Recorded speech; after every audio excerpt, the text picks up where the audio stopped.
My name is Eva Lang. I graduated top of my class, taught myself the SAT, got acceptance letters from 3 Ivy League schools, and on the morning of my 19th birthday, my parents placed a gentle hand on my shoulder and calmly said, "We've decided to use your college fund to help your sister start a fashion boutique, just a small shop. She needs a start. You can reapply for scholarships." I stood in the kitchen, holding the edge of the marble counter. The gift I wrapped for my mother was still unopened.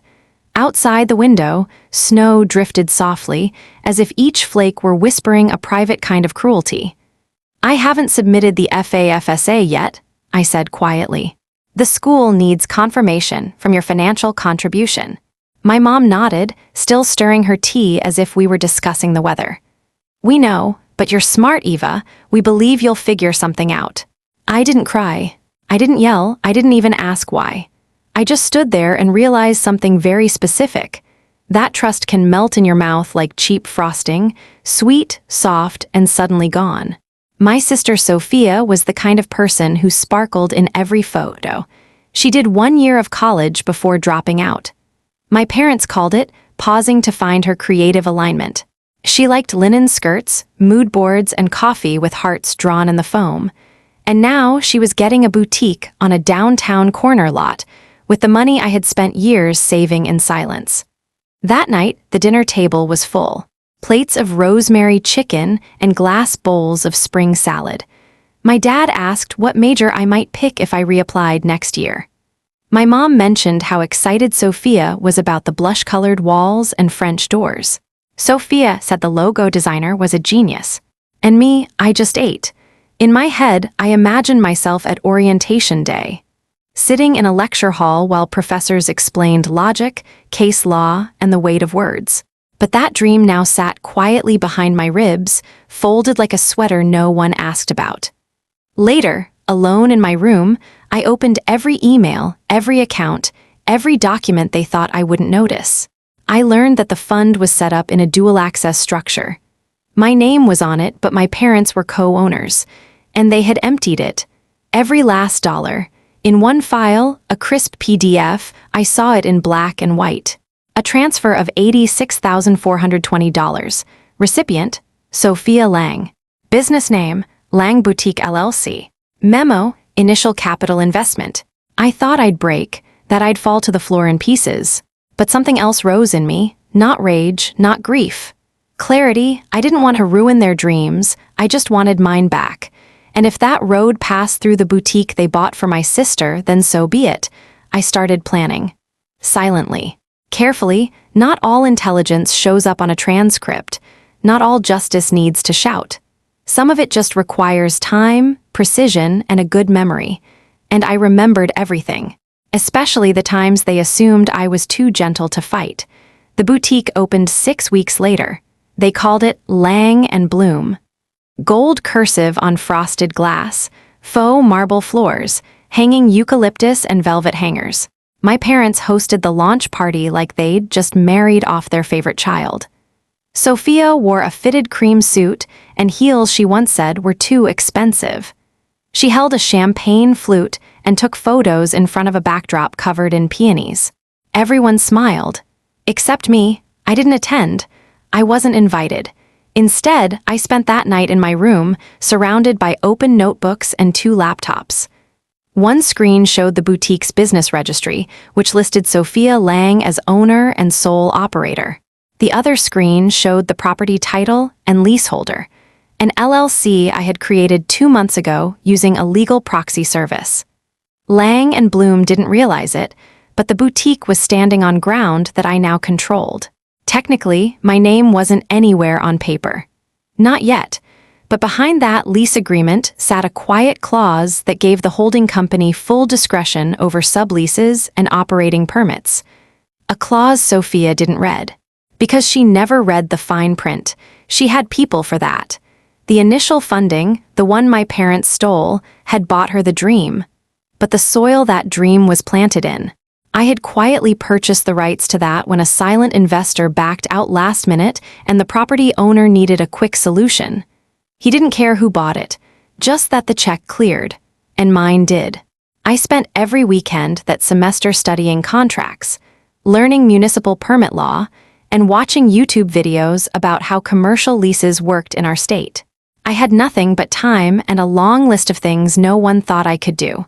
Meanwhile, Sophia posted daily updates from the boutique, photo shoots with local influencers, latte art in the break room, a rack of handmade dresses captioned, "Sold out in 24 hours."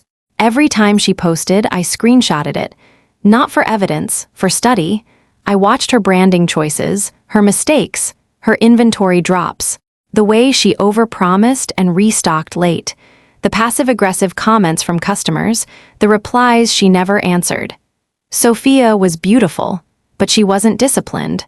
I never sent a single email to confront her, never texted my parents, never announced what I knew. I just started ordering things, not clothes, documents, copies, backups, certified timestamps, mailing receipts, recordings of business conversations from the open plan cafe where she had meetings without checking for ears nearby. I sent none of them. I kept every envelope sealed, every file secured. They were not messages, they were insurance, because I knew eventually something would come undone.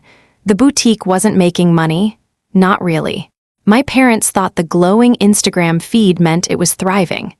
But I saw the signs, the early markdowns, the local vendors quietly pulling out, the hiring of friends instead of staff.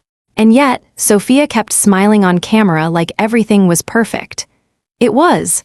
I watched as she launched a pre-order capsule collection with items that never shipped.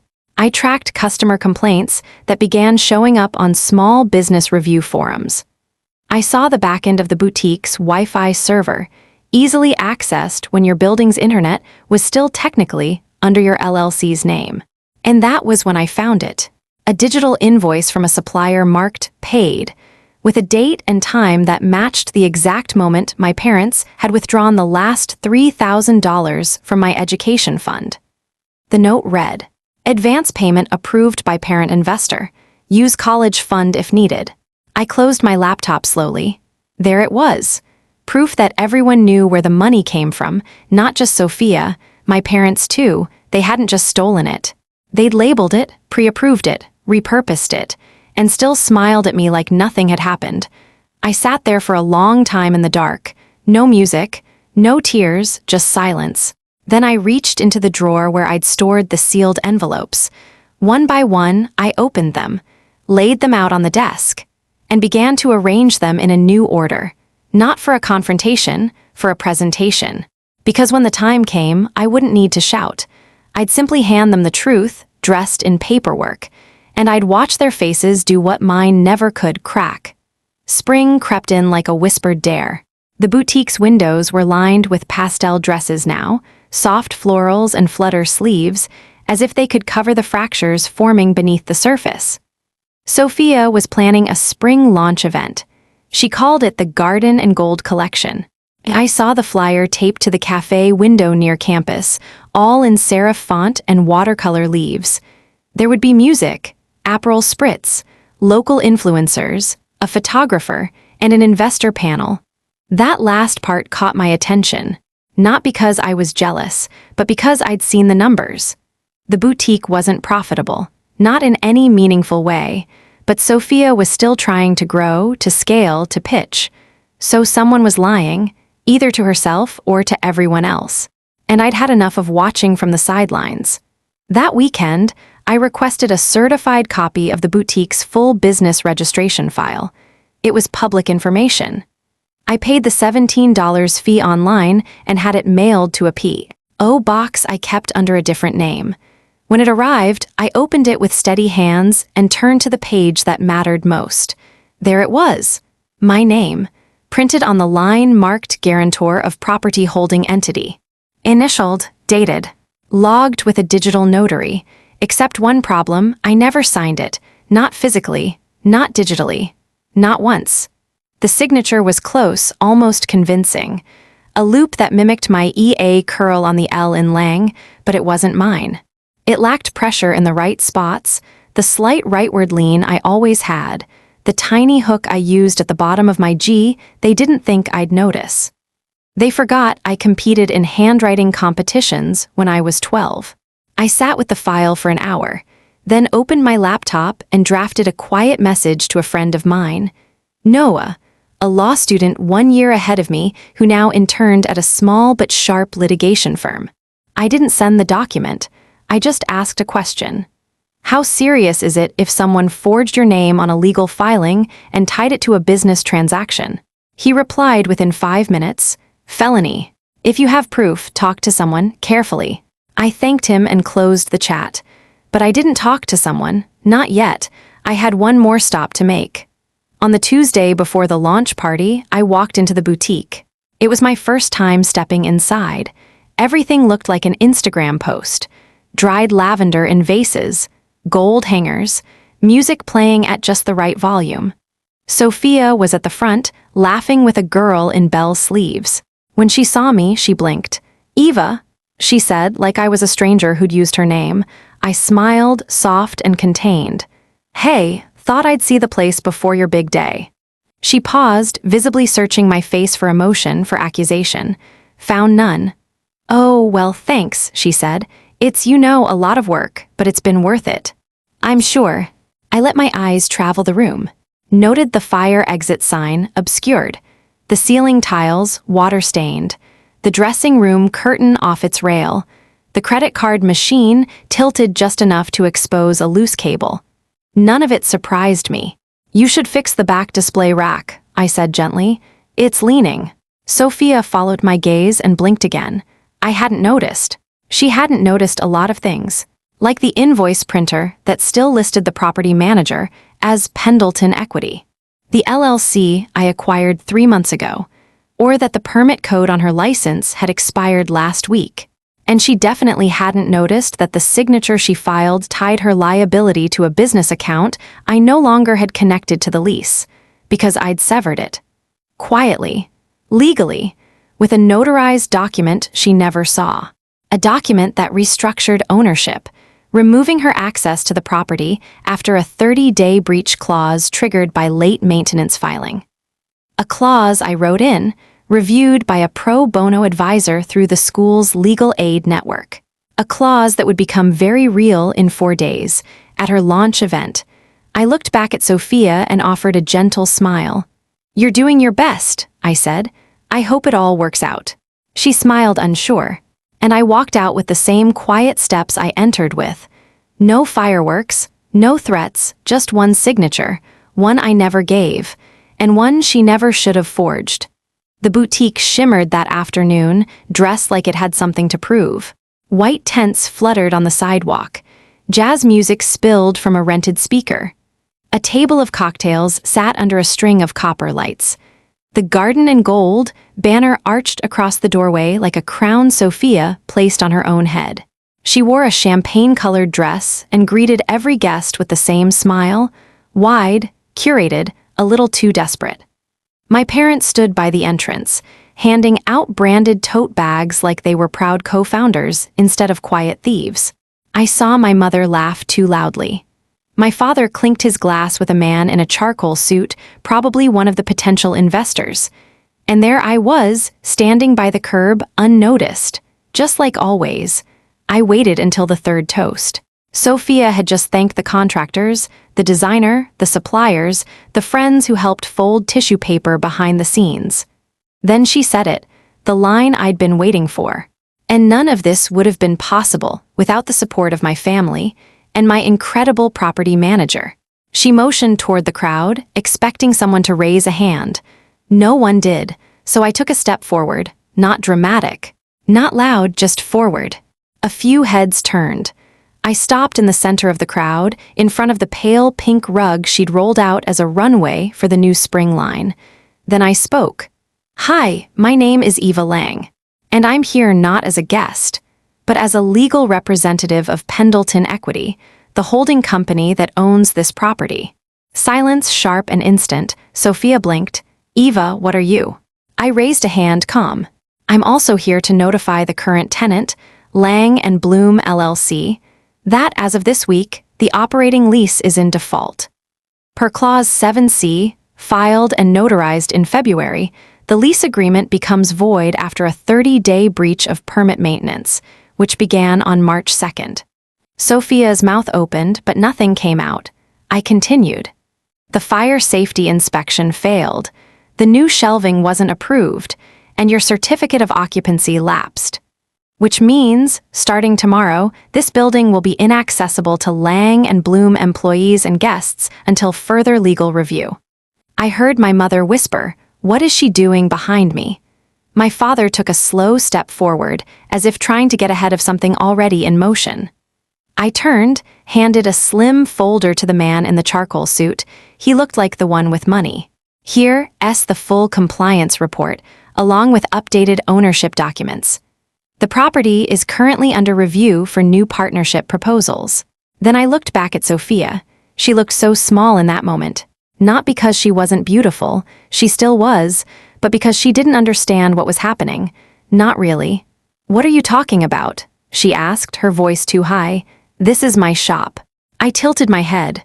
"No," I said softly. "This was your stage. I just own the building." Her eyes flicked between the guests, her voice cracking now. "You can't do this. You're my sister." That word, sister, sat on her tongue like an afterthought. I stepped closer, my voice barely above a whisper. "You used my name to secure startup permits. Our parents used my college fund to make this happen. And when I stayed silent, you took that as weakness." I paused, letting her take it in.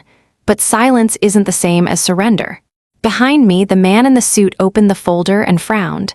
"This clause is enforceable," he muttered.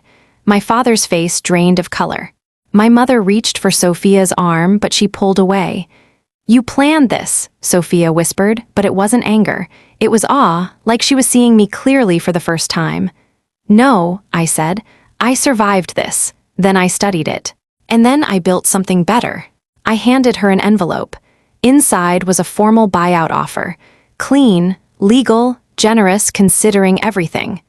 "If you accept," I said gently, "you can leave with your brand, your name, your style. But not the building, not the lease, not the money that wasn't yours to begin with." Her hands trembled. My parents said nothing, not a word. The camera crew stayed frozen, unsure whether to keep filming. Sophia looked down at the envelope, then up at me again. "You're not the girl I remember." I smiled, quiet and steady. I wasn't allowed to be. And then I walked away. No applause, no collapse, just one clean exit. Behind me, the boutique stood still. Beautiful, fragile, and no longer hers. The boutique emptied out in the weeks that followed. The pale mannequins were wheeled out under gray skies. The copper lights came down. Someone scraped the cursive sign off the window, leaving behind a smudge of adhesive that no one bothered to clean. Lang and Bloom never posted a goodbye. There were rumors, of course. Whispers online about lease issues, investor changes, family drama. But no one had the full picture, because I didn't give them one. I wasn't interested in revenge porn, I was interested in peace.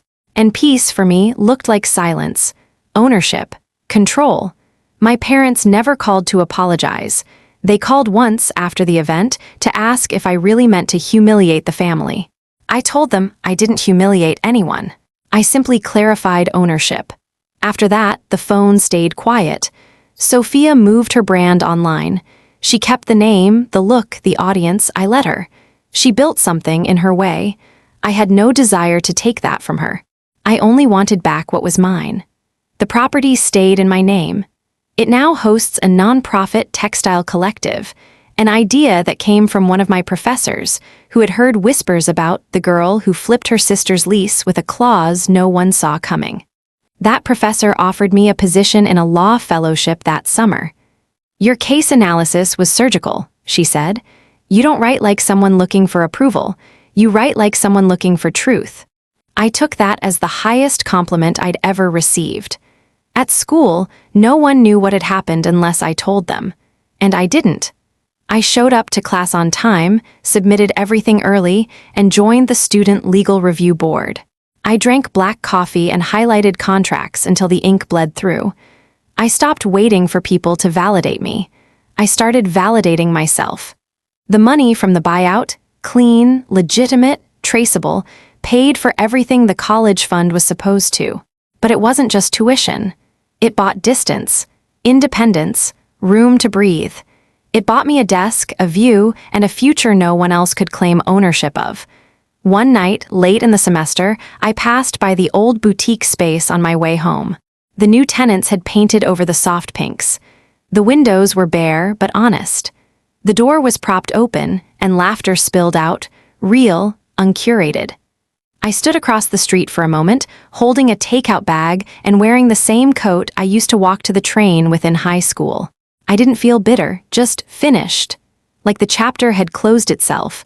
I don't know what my parents say about me now. I don't know if Sophia tells the full story. I don't really care. Because I didn't burn down their house. I just built a stronger one down the block, out of silence, out of paper, out of signatures I actually gave. And it turns out that kind of construction lasts longer anyway.